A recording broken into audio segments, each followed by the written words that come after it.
আসসালামু আলাইকুম। সবাই কেমন আছো? আমি তো ভালো। কারণ হলো যে এই 28 তারিখে আমি গেছি 27 তারিখে। এর 15-20 দিন আগে আমি কিছু ঠ্যাং কিনে গেছিলাম। গরুর ঠ্যাং আমার অনেক পছন্দ, তো তাই এই কারণে আমি চিন্তা করলাম, পাইছি একটা গরু, মানে গরু তাজা ছিল, তো তখন কিনে নিয়েছিলাম। কিনে নেওয়ার চিন্তা করলাম সামনে তো কুরবানি, আর দেশে নিয়ে যায়নি, কারণ আমি তো ঢাকা শহর বেচালা থাকি। চিন্তা করলাম আমি এনে পাক করে পারবো না ঠিক মতন, বাড়িতে রয়ে যাবো। আর বিশেষ করে আমার ভাইও বিদেশ থেকে আইব, চিন্তা করলাম 2 ভাই মিললে খামো। তাই এই কারণে আমার ভাইয়ের লেগেও রাখছি। চিন্তা করলাম ভাই তো ঈদের পরে আইব, এই কয়েকদিন, 1 সপ্তাহ ভিতরে। আর বিশেষ করে তো চিন্তা করলাম কুরবানি আমরা তো বাড়িতে সবাই খামো, ভাই তো থাকবে না। তাই এই কারণে ঠ্যাংটি কিনছিলাম। এই যে ঠ্যাং, ওকে ঠ্যাং কিনে দেওয়ার পরে রেখে গেলাম। তখন তো এমন বরফ ছিল না বলতে, তারপর আমি রেখে দিয়ে গেলাম 27 তারিখে। 28 তারিখে দিল, আইলাম আজকে 3 দিন, সামথিং 4 দিন, আজকে 4 দিন হইব আমি ঢাকা আইছি। আমার তো বেসালা, চিন্তা করলাম 30 বছর মানুষের আছে, এবার বাইরের সময় লইয়া যাবো, ভাইও আইতাছে, 2 ভাই মিল্লা খামো, ফ্যামিলি সবাই মিল্লা জিল্লা। ঠ্যাং 3000 টাকা ঠ্যাং কিনছিলাম, 8টা পাও। তো আবার মাছও ছিল কিছু, রুই মাছ কিনছিলাম, মাছটা কিছু খাইছি, আর কিছু রাইটে গেছিলাম 1 পটলা এখানে, আর কয়েক পটলা এগুলো নরম হয়ে গেছে, মানে নষ্ট হয়ে গেছে। কারণ এত তো বরফ হবে এটা কল্পনা করতে পারিনি। বরফ বলতে এর থেকে এই একবার ফুল ছিল বরফ। তখন তো আর ভিডিও করি নাই, ছবি তুলে রাখছি, মাঝখানে দেখাবো, সমস্যা নেই। এই থেকে এই একবার ফুল বরফ ছিল। বরফটার কারণে আমার এখানে কোনো গ্যাস ঢুকতো, হইতো, আমার ঠ্যাংটি নষ্ট হয়ে গেছে। ওই ঠ্যাংটি নষ্ট হয়ে গেছে না, আমাকে কেমন যেন একটা নোংরা, মানে এমনি ঠান্ডা, হালকা ঠান্ডা আছে, মানে একটা গন্ধ গন্ধ আই। আমরা চিন্তা করছি খাওয়া যাবে কি না, চিন্তা করতেছি। আর বিশেষ করে এত বরফ হয় কেন, এটাও আমি সঠিক জানি না। কারণ অনেকজন বলবে যে কী কারণে হয় এই না সে, অনেক। আপনারা দেখেন আমি এখন কেমনি খুলি, এই যে অনেকগুলো পড়ছে, মানে বাইরে অঙ্কা সবগুলো ওয়াশরুমে ফেলাই থাকে। আপনি এখন দেখেন আমি আস্তে আস্তে ব্যক্তি খুলতেছি, মানে বরফ খুললে বের করতেছি। দেখেন, থাকেন, লাইট দেখেন, হাতুর আর শ্রেণী। কারণ তো ঘরে আমারটা আমার পরিষ্কার করতে হবে, কারণ আমি তো বেসালা থাকি, আমার তো ফ্যামিলি না, এই বাসা আমি একাই থাকি। সব কিনে নিয়েছি, পাক করেও খাই, মাথা হোটেলও খাই, তেমনি সুবিধা এমনি। তাই এখানে নিয়ে কিনে নিয়েছি। এখন দেখেন হাতুর দিয়ে আর শ্রেণী দিয়ে আমি বরফটি খুলবো। অনেকগুলো খুলছি, এখন আবার খুলতেছি, আপনারা দেখেন দেখেন।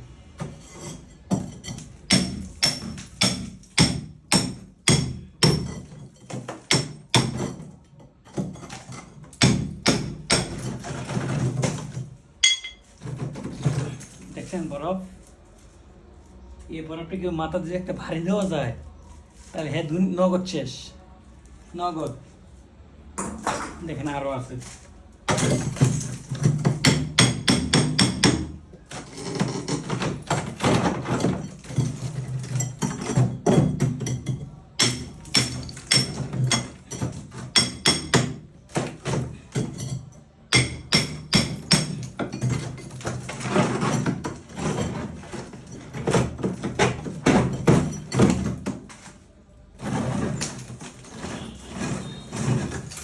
দেখছেন বরফ, এই যে দেখেন বরফ, দেখেন বরফ।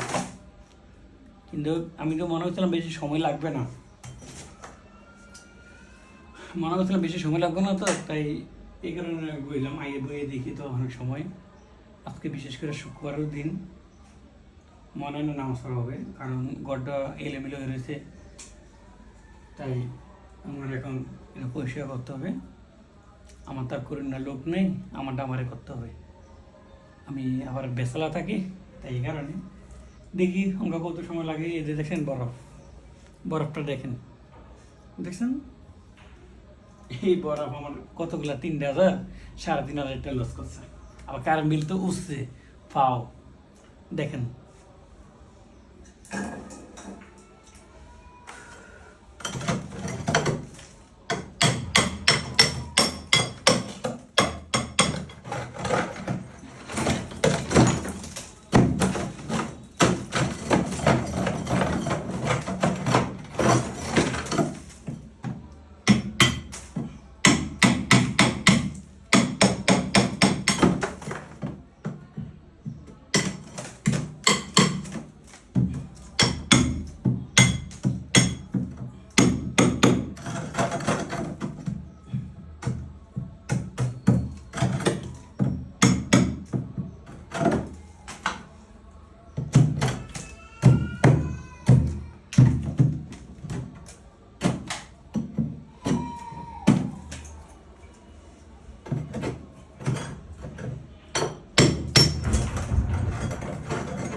দেখেন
আমি এই যে বলটা উপরে বরফ দিছি কারণ হইলো ঠ্যাং দিয়ে দিয়ে রাখি না, ঠ্যাং দিয়ে যে করলাম নরম হয়ে হালকা বন্ধ করে, এই কারণে দিয়ে রাখলাম ঠিক হয় কিনা, কিছু করা যায় কিনা। দেখেন আমি এখন বেলটা রানি,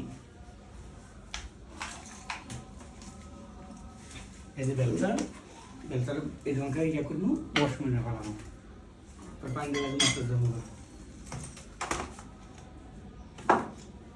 আরেকটা বিষয়, এগুলো সৌদির খেজুর আমার ভাইয়ের জন্য আনছে আমার দুলাভাই, এরা দিবে তো আমরা তো বাড়িতে দিলে তো নষ্ট হয়ে যাবে, এই কারণে ফ্রিজে ঢুকে রাখছি। এটাও শেয়ার করলাম আপনাদের কাছে, দেখেন।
এদের খেজুর আবার রাখলাম।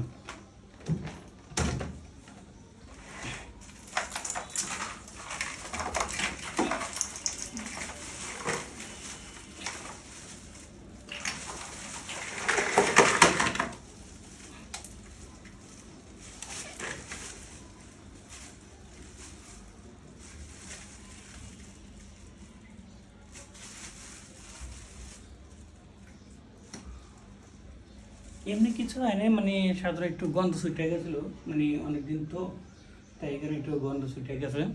এখন দেখি আবার, মানে এই জন্য রাখছি না, এই দাগ পড়ে গেছে, মাছও ছিল, গোস্ত ছিল, তাই এখানে দাগ পড়ে গেছে, মানে এই গোস্ত ছিল এই জায়গায়। এখন আর এই জায়গায় রাখবো না, রাখবো এই জায়গায়। দেখি এখন কি হয়। এখন ধরে খাবো না, কয়দিন পর বাইরে এলে তখন দিয়ে ভালো থাকে, থাকলে না থাকলে তখন ফালাই দেবো, ভালো থাকলে লয়ে যাবো দেশে।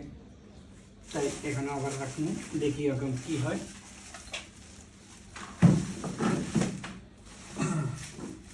এদের রাখলাম আবার, ঠিক আছে। কিন্তু মাছটি নষ্ট হয়ে গেছে, খালি এক টুকলা মাথা রয়ে গেছে, আর বাকিটি ওখানে রাখলাম, তাই সব নষ্ট হয়ে গেছে। আর বিশেষ করে কিছু দুধও ছিল 1 কেজি, আধা কেজি করে, তো এটাও নষ্ট হয়ে গেছে।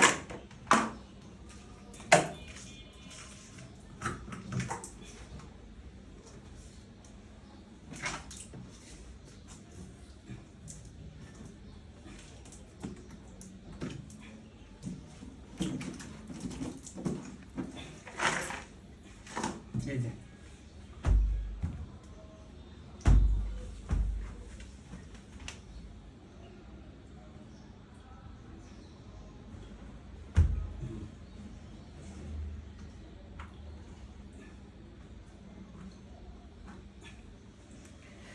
বরফ, বুঝে আমার দুধ দিব্যা সব নষ্ট হয়ে গেছে, এই যে দেখছেন।